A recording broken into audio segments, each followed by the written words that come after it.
So today's video is a companion piece to the Tentacle Sync video I published previously, and in this video I will demonstrate the post-production process with Tentacle Sync's Studio app. So with all that out of the way, let's get started.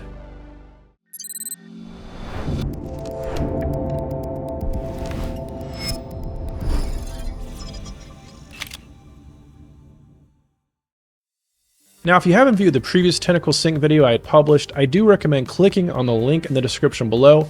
It'll go into detail on how to connect the Sony FX6 and the Alpha 1 to Tentacle Sync packs, as well as go over the different cables and menu settings required. So think of that video as the hardware tutorial and think of this video as the software tutorial for Tentacle Sync. So before we get started, be sure to download Tentacle Sync Studio app for your desktop. I will put a link in the description below. Now, when you finish installing Tentacle Sync Studio, open the app. So the footage I use for this demonstration are clips from this video, shot on the 55mm f1.8 on the FX6 and the 70-200 f2.8 Mark II on the Alpha 1. Now load the footage via drag and drop, and generally the Tentacle Sync app takes a moment to analyze the footage. As you see here, the footage appears right there in the browser. I want to draw your attention here to one of the video files.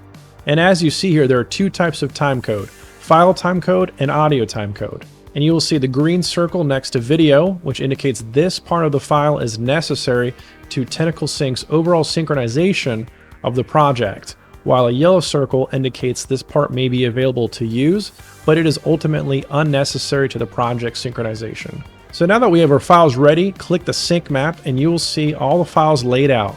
You can go ahead and scrub on through the different audio and video layers. Now again, for the purposes of this demonstration, I kept the test very simple, so chances are if you're using, say, multiple cameras and audio sources, your sync map will be a lot more crowded than mine.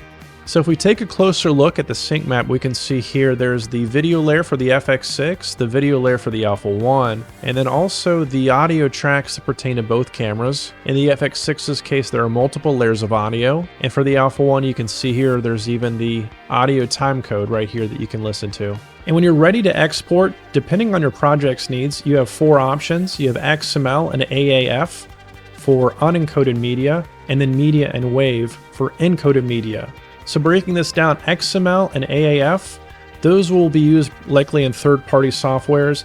For Final Cut Pro and Adobe Premiere, you're going to want to use XML, and then for Avid, you want to use AAF. And again, for encoded media, you can use media and WAV. Those will be your best options. So hopefully this video helped you navigate the whole Tentacle Sync post-production process. And if it did, be sure to give a big thumbs up, subscribe to the channel, comment below, let me know what you think, and I'll see you in the next one.